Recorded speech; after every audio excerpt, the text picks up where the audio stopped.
Le chef de l'OTAN et la présidente de la Commission européenne en visitant Lituanie. Depuis le pays balte, Jens Stoltenberg et Ursula von der Leyen ont accusé le Bélarus d'orchestrer la crise des migrants. Ils se sont aussi engagés à renforcer leur coopération pour lutter contre cette menace qualifiée d'hybride. La Lituanie a répondu à cette attaque hybride de manière humaine et ferme. Et l'Union européenne continue de se tenir à vos côtés.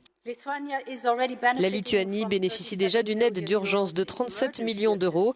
Mais comme je l'ai déjà annoncé en début de semaine, nous triplons les fonds de l'UE destinés à la gestion des frontières de la Lituanie, de la Pologne et de la Lettonie pour les porter à 200 millions d'euros cette année et l'an prochain.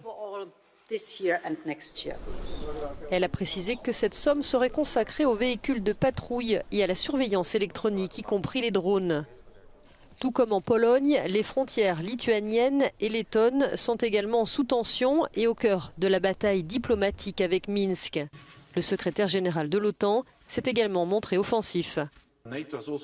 L'OTAN a aussi fermement condamné le comportement du régime de Loukachenko, dit-il. Au cours des dernières années, nous avons considérablement renforcé notre présence dans cette région.